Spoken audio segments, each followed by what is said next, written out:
I'm back here with another product review. This is the Tylard center console hub / docking station. So we have a USB port right here, type C. We have 3 buttons that have 6 functions that we can use. That's pretty cool. And then a spot where you can stick a cable from inside the console out if you actually needed that. There are 2 small LED lights right here that when you open up the console, these lights will come on. And all we have to do is we take this USB cable that's provided and we plug that into here. So we'll just plug that in. And then we plug this cable into your console. And then we slide this in, and I'll show you that part. And then the second part to it is this OBD bypass. It's plugged in underneath in the back seat underneath the console. I'll show you how to do that, but you're going to disconnect the cable that's there, plug this in, and then plug the other cable into this end so it bypasses it. And then this part here is the wireless transmitter. So it wirelessly transmits to this piece right here. So no wires, no nothing. So the hardest part is this. I do this all the time. I've got my Scan My Tesla, and pretty well any rear screen or anything, they have some function of this. So this is a very simple process to install this. I would give it a 3 out of 10, and you can accomplish this entire install in less than 5 minutes. So we'll go ahead and we'll install this, and then we'll install this piece here.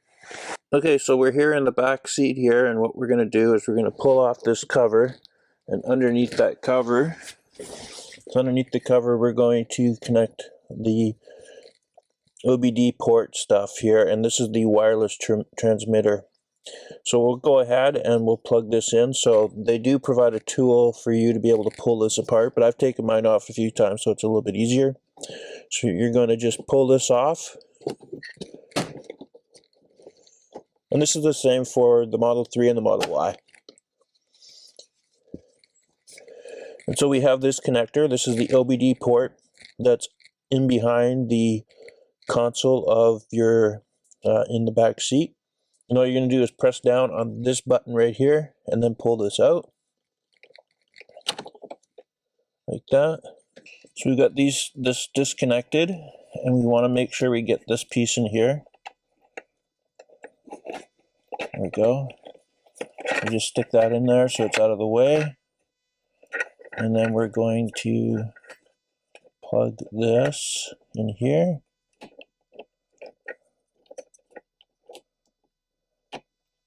Like that. Be sure to listen for the click. And then we have this cable.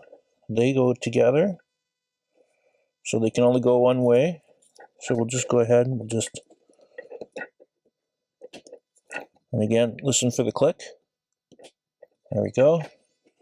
And we just try and get this out of the way. There's not a lot of space, so it'll fit like that. And then we just take the cover to make sure that the top click, at least for the Model 3, goes to the top, because it clicks into that spot right there, if you can see it.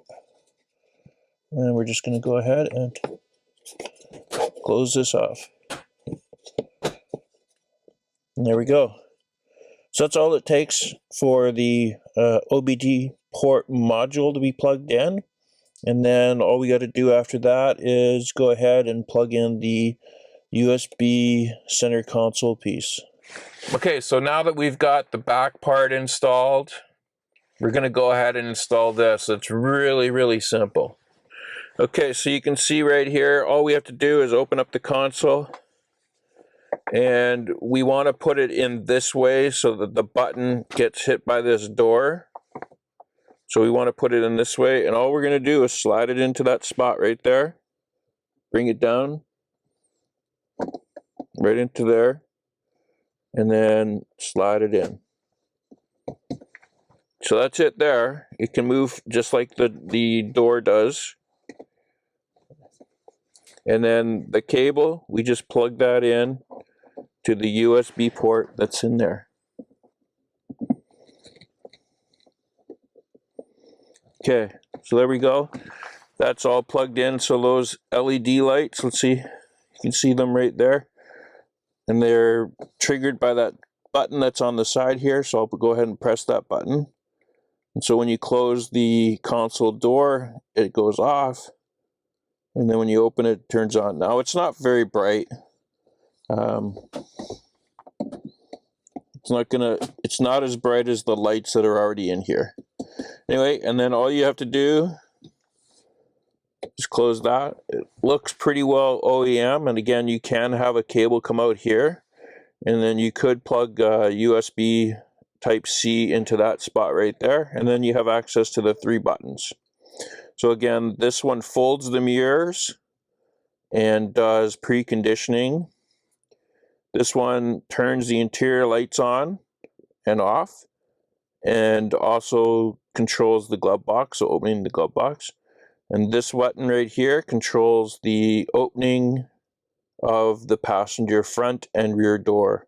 So these are the 2 that are most important to me. This one's not going to be, I don't really fold my mirrors, and I don't need to precondition because I charge at home or at a supercharger. So pretty well, these 2 are the most important to me. Anyway, let's go ahead and go through some of the functionality of it. So let's go ahead and check out the functions of this. So again, on the left-hand one, if you just press and hold,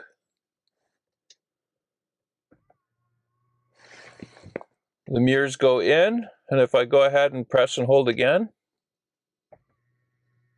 they go out. So that's a super quick way of folding the mirrors if you need to.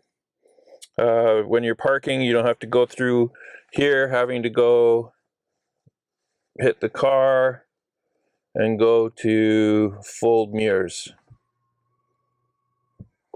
Okay, so that's button number 1. If you double click it, it preconditions the car. Again, this is not bi-directional, so it will send the signal to precondition your car, but there's no way to know that it's actually doing it. So it's there, I just won't be using it.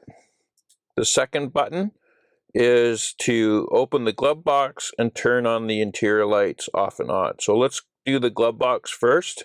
So we'll go ahead and press and hold. And there you go, it opens the glove box. Pin glove box. So you see there, pin the glove box. And I'll just put 1, 2, 3, 4. So that's the pin. So now if I go back up to controls and I hit glove box, I have to punch in a code. You see that? Okay. So now let's go ahead and we're going to go ahead and just press the button. You see, it does bypass the pin piece because it's only sending a signal directly to the car to open the glove box. It's not going through the computer piece. So just be aware of that. If you have a pin, then it will bypass that. So the next function is the interior lights. So if we double click, it will turn on the interior lights. And if we double click again, it will turn off the interior light. So I'll show you the light up here. So double click, that turns on the interior lights. And that turns off the interior lights. Again, we turn them on. That turns on the lights up there. So basically lights up the whole back seat, which is good. So if at night you need to turn the lights on for people in the back, it's a double click on this button right here. So a double click here. What do you have to do on the computer? Well, first you're going to have to go computer, lights, and dome headlights. On, off, and auto. So I leave mine to auto, so when you open the door, they come on. But if you're going to want to turn the dome lights on, you're going to have to click over here, and click there. Or you can just do a double click on this. So that's why I like this function. And again, now for the third button. So the third button allows you to pop open the passenger front door with a double click. There we go. And you can press and hold for the back door.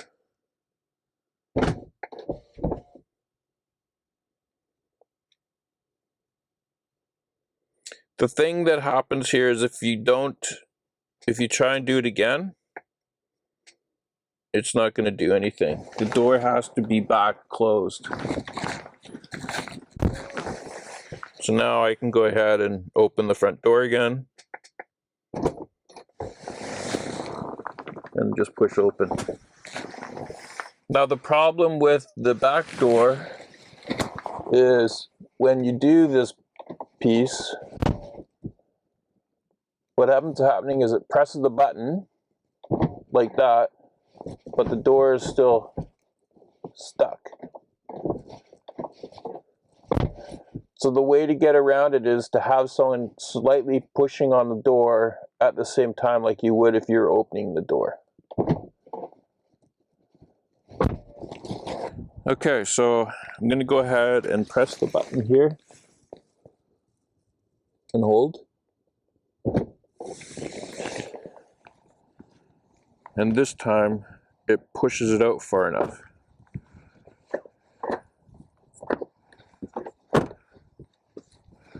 I'll go ahead and do that again. And that allows it to open. And so what did I do? I put a piece of foam here that gets compressed, and it just pushes enough out when it's closed. You can see right there. See, it's getting compressed right there. See if we can get that. And so you do need to push the door a little bit harder to close it, but it's basically doing what the button does. So if I go on the button,